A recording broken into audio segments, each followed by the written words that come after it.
Street Fighter 6 has come out recently, and I'll tell you what, it's a pretty damn good fighting game. The Street Fighter series spans decades and has continued to evolve and improve, so it's no surprise. Old characters return, a bunch of new ones make their debut, they have their own stories, and their designs are great. The combat feels as great as ever as well. With old and new mechanics, there's more accessibility options for people who wanted a more simplified control scheme or a more assisted one, and there's a story mode with the character creator.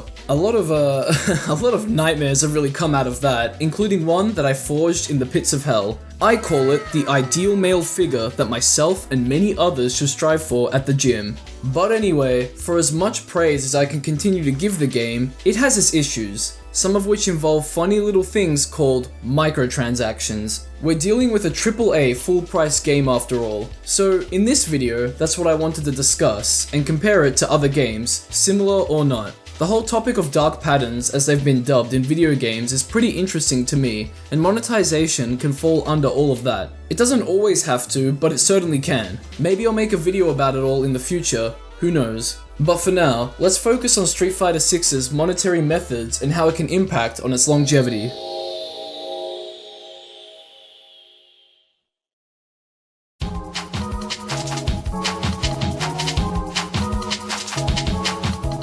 Let's start off with Street Fighter 6's purchasable currency, fighter coins. These can be purchased in bundles of 250, 610, 1250, and 2750. At the moment, there's no other way to earn these, and they're your ticket to a number of things, like the fighting pass for example. You have free rewards and premium ones. The fact that a full-price game has a premium battle pass or a battle pass in general is terrible, and what's even worse are the rewards that you get. They're all cosmetic stuff like gear for your World Tour character, stickers, emotes to use in the battle hub, the social hub of the game, and other profile cosmetics. But there is gameplay locked behind here, a retro game, so really, for the most part, you get nothing useful or interesting for 250 fighter coins, which is the smallest pack you can buy. Here in Australia, that'll cost you around $7, and in ancient Greece, around 1,500 drachma.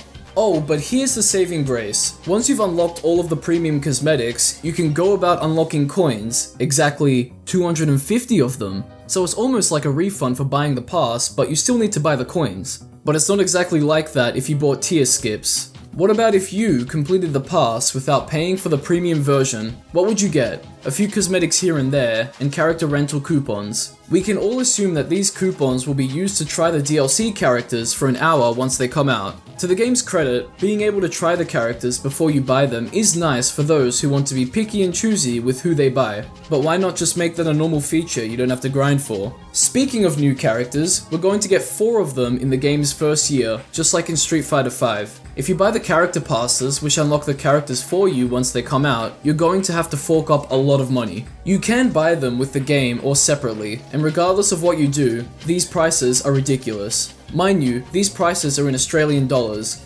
100 AUD is almost 70 USD, so the game is already quite pricey. Add the DLC characters, the other stuff that comes with it, and the new stages you get in the Ultimate Pass and Ultimate Edition only, and you'll be set back a lot of money. If you really think about it, it's almost like buying 2 full-price games for a full-price game. Some cosmetics, stages, drive tickets, which I'll get into soon, and 4 new characters. These characters are AKI or Aki, a newcomer to the series, Rashid, Ed, and Akuma, names you've probably heard of or seen from previous games in the series. These characters will be released every quarter. Street Fighter 5 did something similar, and if things continue down that path, then we should also see discounted deals every year that benefit people who wait to buy the game. For example, I bought Street Fighter 5 last year for 30 Australian dollars, and it came with all of the DLC except for the final year's DLC. It is an incredible deal compared to paying hundreds of dollars the day things come out. And honestly, it's a massive slap to anyone dropping those hundreds of dollars on the game. But those people did get to play during the game's peak rather than near the end of the game's lifespan, so there is pros in the cons. Anyway, let's go through more of the microtransactions. We have emotes. They are fairly straightforward and can be used in the Battle Hub and World Tour mode. Same goes for the stickers you can buy, but they're used with the camera mode for both game modes, and the in-game chat in multiplayer. You can buy additional club and recipe slots to join more fight clubs too, which is a good way to build a community and battle among them, and recipe slots are for saving custom characters. So many custom nightmares. We have costume colors that significantly change the appearance of a fighter. At the moment, you can only buy colors for everyone's default costumes, but their second costumes come with all colors unlocked. So at the game's release, there are only 2 costumes for each character, which seems kinda small. The second one can be unlocked in the World Tour mode by maxing out your bond with a character, or they can be bought here. Some of these costumes are the default ones characters had in Street Fighter V, so we're pretty much having these being resold back to us. But for the new fighters, they have their own custom ones first seen in this game. If I were you, I'd highly recommend doing the former method to unlock these costumes because I found it fun and a bit silly. If you figure out what a fighter's favorite gift is, you can buy 20 of them at a vendor to max out their friendship. As you can see, I bought Cammy 20 jellied eels in a can and force-fed them to her to become her best friend, and then I unlocked her alt costume, free of charge. Honestly, it didn't really feel like a chore either. The core gameplay and fighting scenarios the game puts you in carries the story mode, especially since you can create your own movesets depending on how much you've leveled up the ranks with the fighter masters. And then doing all of this gets you resources like Zenny, which you can use to buy these gifts, and then you can become everyone's best friend. You will also have noticed that some of the game's cosmetics can be unlocked with a purple currency. That currency is drive tickets.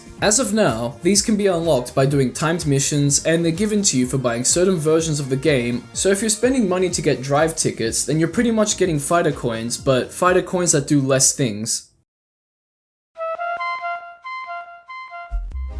So how could this kill the game's longevity? What is longevity in the video game world? If you, a group of developers, or a publisher want to have a game under your belt that you plan to support for years and years, that's longevity. A perfect example of this can be found in the MMO genre, and you can see that implementation everywhere within it. A massive base vanilla game is created and then updates and expansions roll out every month or so. It's fantastic, right? You give players a bunch of stuff to play through, and once they finish with that, they grind the endgame stuff until something else comes around and the endgame is pushed further. And then they play through that new content, hit the endgame, grind that, and it keeps going on and on. That's good, that's juicy, you just need enough staff and resources to do so. Street Fighter has no issue with longevity. When it comes to fighting games, developers need to create the right balance for an accessible skill floor and a skill ceiling that is high enough for players to work towards to get better, and players should be able to push this ceiling further once new techniques are discovered. Obviously as well, players have to be able to verse each other locally and online to test their skills casually, in ranked battles, or for tournaments. But for players looking for more variety, things might be different. Variety comes in many shapes and forms, but can be boiled down to the game's game modes and player expression.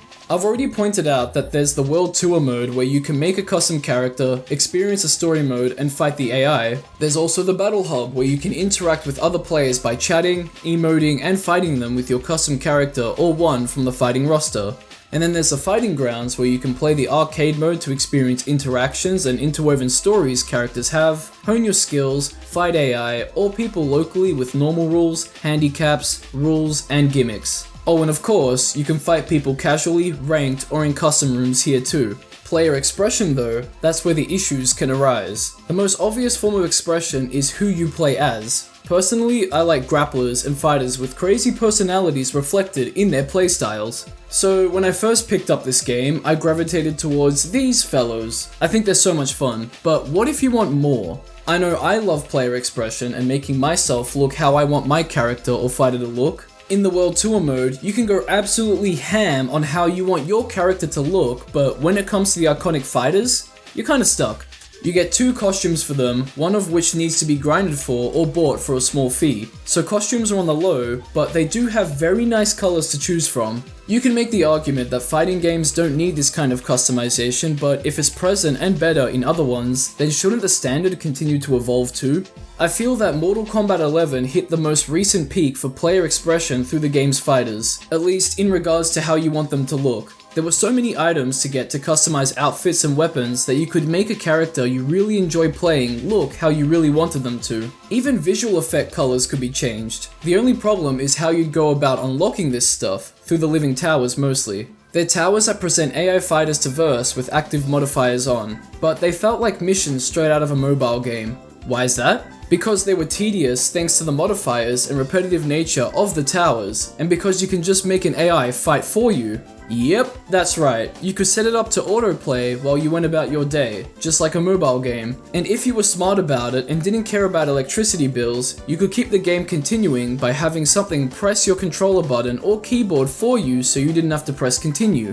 It was terribly grindy, and of course, the game had microtransactions to skip parts of that grind. This creates the problem of having to grind repetitive levels for cosmetics, and not only that, you'll need to grind for resources like hearts and coins, with a K. But if you don't want to grind, you can just throw money at the game, and you don't need me to tell you how that can incentivize companies into creating purposefully bad grinds to nudge you into paying for a way around it. To Mortal Kombat's credit though, having a wide selection of AI battles to choose from to unlock things was fun when good towers were up and things weren't terribly not in your favor. I wish Street Fighter 6 had something like that outside of the World Tour mode. And that leads me back to Street Fighter 6's similar monetization. Can you see why? A lot of what you can buy can be slowly grinded for, or bought quickly for some money which, you know, can kill the game's longevity for players. It's a battle between player population and revenue. You bought all of the alt costumes instead of maxing out friendship bonds for them? Well, there goes time that could have been spent on the game's World Tour mode, and maybe even the game itself. Hardcore players shouldn't have an issue with that, but for the larger casual community, it can be an issue. Casual audiences for games are an extremely important part of keeping a community alive. More important than you think. All you have to do is look at games with low population numbers to see that. With low numbers comes a higher ratio of hardcore players, meaning that new players wanting to get into a game can't do that easily. That's because they'll have a more likely chance of being put up against players with lots of experience in a game, and that just means they'll get the hang of things a lot slower. As an example, Smite, Battleground of the Gods. I played it on PC for the first time a few years ago, having played it on and off on PlayStation. Population numbers in Australia are low. I'd verse the same really good people over and over again with my friends, and it sucked.